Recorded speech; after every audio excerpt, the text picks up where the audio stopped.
Hello दोस्तों, स्वागत है आपका अपने यूट्यूब चैनल ग्लोबल एसएससी में।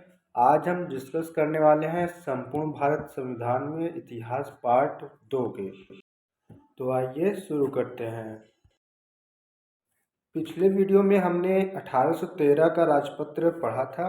इस वीडियो में हम डिस्कस करेंगे भारतीय संविधान के इतिहास का।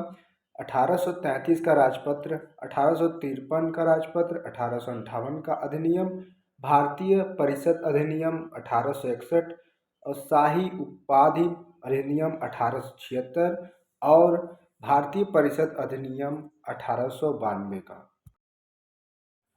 1813 के अधिनियम के बाद भारत में कंपनी के साम्राज्य में काफ़ी वृद्धि हुई तथा महाराष्ट्र, मध्य भारत, पंजाब, सिंध, ग्वालियर, इंदौर आदि पर अंग्रेजों का प्रभुत्व स्थापित हो गया। इसी प्रभुत्व को स्थायित्व प्रदान करने के लिए 1833 का चार्टर अधिनियम पारित किया गया। मुख्य प्रावधान क्या थे? पहला, कंपनी के चाय एवं चीन के साथ व्यापार के एकाधिकार को समाप्त कर उसे पूर्णतः प्रशासनिक और राजनीतिक संस्था बना दिया गया। बंगाल के गवर्नर जनरल को संपूर्ण भारत का गवर्नर जनरल घोषित किया गया।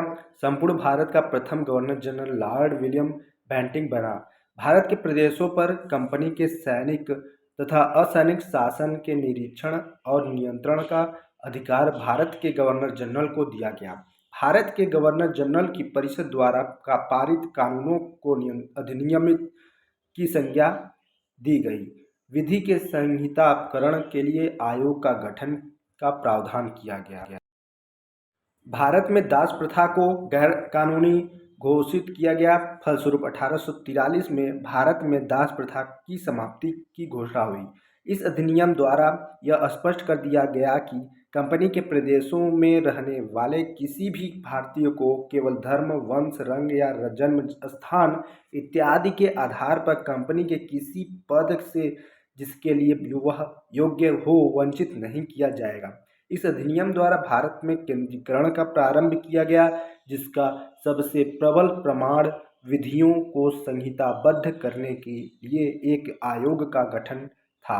इस आयोग का प्रथम अध्यक्ष लॉर्ड मैकाले नियुक्त किया गया। अब हम जानेंगे 1853 का राजपत्र। 1853 का राजपत्र भारतीय शासन ब्रिटिश कालीन के इतिहास में अंतिम चार्टर एक्ट था। यह अधिनियम मुख्यतः भारतीयों की ओर से कंपनी के शासन की समाप्ति की मांग तथा तत्कालीन गवर्नर जनरल लॉर्ड डलहौजी की रिपोर्ट पर आधारित था। प्रमुख विशेषताएं क्या थी 1853 के राजपत्र में? पहला है, ब्रिटिश संसद को किसी भी समय कंपनी के भारतीय शासन को समाप्त करने का अधिकार प्रदान किया। कार्यकारिणी परिषद के कानून सदस्य को परिषद का पूर्ण सदस्य का दर्जा प्रदान किया गया। बंगाल के लिए पृथक गवर्नर की नियुक्ति की व्यवस्था की गई। गवर्नर जनरल को अपनी परिषद के उपाध्यक्ष की नियुक्ति का अधिकार दिया गया। विधायी कार्यों को प्रशासनिक कार्यों से पृथक करने की व्यवस्था की गई। निदेशक मंडल में सदस्यों की संख्या 24 से घटाकर 18 कर दी गई। कंपनी के कर्मचारियों की नियुक्ति के लिए प्रतियोगी परीक्षा की व्यवस्था की गई। भारतीय विधि आयोग की रिपोर्ट पर विचार करने के लिए इंग्लैंड में विधि आयोग के गठन का प्रावधान किया गया। अब हम जानेंगे 1858 का अधिनियम क्या था। तो प्रमुख प्रावधान थे इसमें, भारत में कंपनी के शासन को समाप्त कर शासन का उत्तरदायित्व ब्रिटिश संसद को सौंप दिया गया। अब भारत का शासन ब्रिटिश सामग्री की ओर से राज्य सचिव को चलाना था, जिसकी सहायता के लिए 15 सदस्यीय भारत परिषद का गठन किया गया। अब भारत के शासन से संबंधित सभी कानूनों एवं कार्यवाहियों पर भारत सचिव की स्वीकृति अनिवार्य कर दी गई। भारत के गवर्नर जनरल का नाम वायसराय क्राउन का प्रतिनिधि कर दिया गया तथा उसे भारत सचिव की आज्ञा के अनुसार कार्य करने के लिए बाध्य किया गया। भारत मंत्री को वायसराय से गुप्त पत्र व्यवहार तथा ब्रिटिश संसद में प्रतिवर्ष भारतीय बजट पेश करने का अधिकार दिया गया। कंपनी की सेवा को ब्रिटिश शासन के अधीन कर दिया गया। इस प्रकार भारत का प्रथम वायसराय लॉर्ड कैनिंग बना। 1 नवंबर 1858 को ब्रिटेन की महारानी विक्टोरिया ने भारत के संबंध में एक महत्वपूर्ण नीतिगत घोषणा की। महत्वपूर्ण बातें क्या थी? 1858 के अधिनियम में भारतीय प्रजा को साम्राज्य के अन्य भागों में रहने वाली ब्रिटिश प्रजा के समान माना जाएगा। भारतीय लोगों के साथ लोक सेवाओं में अपनी शिक्षा, योग्यता तथा विश्वसनीयता के आधार पर स्वतंत्र एवं निष्पक्ष भर्ती में भेदभाव नहीं किया जाएगा। भारत के लोगों के भौतिक एवं नैतिक उन्नति में प्रयास किए जाएंगे। अब हम जानेंगे भारतीय परिषद अधिनियम 1861 के बारे में। 1861 का भारतीय परिषद अधिनियम भारत के संवैधानिक इतिहास में एक महत्वपूर्ण एवं युगांतकारी घटना है। यह दो मुख्य कारणों से महत्वपूर्ण है। एक तो यह कि इसने गवर्नर जनरल को अपनी विस्तारित परिषद में भारतीय जनता के प्रतिनिधियों को नामजद करके उन्हें विधायी कार्य से संबद्ध करने का अधिकार दिया। दूसरा यह कि इसने गवर्नर जनरल की परिषद की विधायी शक्तियों का विकेंद्रीकरण दिया, अर्थात बम्बई और मद्रास की सरकारों को भी विधायी शक्ति प्रदान की गई। भारतीय परिषद अधिनियम 1861 की महत्वपूर्ण बातें क्या थी? तो पहला है, गवर्नर जनरल की विधान परिषद की संख्या में वृद्धि की गई। अब इस परिषद में कम से कम 6 तथा अधिकतम 12 सदस्य हो सकते थे। उनमें कम से कम आधे सदस्यों का गैर सरकारी होना जरूरी था।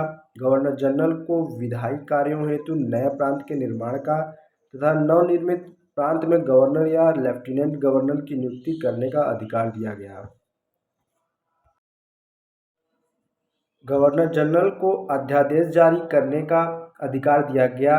1865 के अधिनियम के द्वारा गवर्नर जनरल को प्रेसिडेंसियों तथा प्रांतों की सीमाओं को उद्घोषणा द्वारा नियत करने तथा उनमें परिवर्तन करने का अधिकार दिया गया। इसी तरह 1869 के अधिनियम के द्वारा गवर्नर जनरल को विदेश में रहने वाले भारतीयों के संबंध में कानून बनाने का अधिकार दिया गया। 1873 के अधिनियम के द्वारा ईस्ट इंडिया कंपनी को किसी भी समय भंग करने का प्रावधान किया गया। इसी के अनुसरण के में 1 जनवरी 1874 को ईस्ट इंडिया कंपनी को भंग कर दिया गया। अब हम जानेंगे शाही उपाधि अधिनियम 1876 क्या था। इस अधिनियम के अंतर्गत कार्य किए गए क्या? 28 अप्रैल 1876 को एक घोषणा द्वारा महारानी विक्टोरिया को भारत की सामग्री घोषित किया गया और औपचारिक रूप से भारत सरकार का ब्रिटिश सरकार को अंतरण मान्य किया गया। अब हम जानेंगे भारतीय परिषद अधिनियम 1892 क्या था। 1861 के अंतर्गत गैर सरकारी सदस्य या तो बड़े जमींदार होते थे या अवकाश प्राप्त अधिकारी या भारत के राज परिवारों के सदस्य। प्रतिनिधित्व की आम आकांक्षा की पुष्टि इससे नहीं हुई। इसी बीच भारतीय राष्ट्रीय कांग्रेस द्वारा अधिक प्रतिनिधित्व की मांग की जाती रही। यूरोपीय व्यापारियों की ओर से भी भारत सरकार को इंग्लैंड में स्थित इंडिया ऑफिस से अधिक स्वतंत्रता की मांग की जाती रही। सर जॉर्ज चीज़नी की अध्यक्षता में एक कमेटी बनी जिसके सुझावों का समावेश 1892 के अधिनियम में किया गया। अधिनियम की प्रमुख बातें क्या थी? इस अधिनियम के द्वारा केंद्रीय तथा प्रांतीय विधान परिषद में अतिरिक्त सदस्यों की संख्या बढ़ा दी गई और उनके निर्वाचन का भी विशेष उल्लेख किया गया। यद्यपि इसके द्वारा सीमित चुनाव की ही व्यवस्था हुई, लेकिन भारत के मुख्य सामाजिक वर्गों का प्रतिनिधित्व सुनिश्चित किया गया। अधिनियम की प्रमुख बातों में दूसरा है, परिषद के अधिकारों में भी वृद्धि की गई। वार्षिक आय या बजट का ब्यौरा परिषद में प्रस्तुत करना आवश्यक हो गया। सदस्यों को कार्यपालिका के नाम के बारे में प्रश्न पूछने का अधिकार दिया गया। इस अधिनियम द्वारा विधायिका के सदस्य के सीमित निर्वाचन की शुरुआत हुई, जिनके कारण भारतीय राष्ट्रवादियों ने इस अधिनियम की बार बार आलोचना की। विधानमंडलों की शक्तियां भी काफ़ी सीमित थी। सदस्य अनुपूरक प्रश्न नहीं पूछ सकते थे। अगले वीडियो में हम देखेंगे भारतीय परिषद अधिनियम 1892 के बाद के इतिहास के बारे में।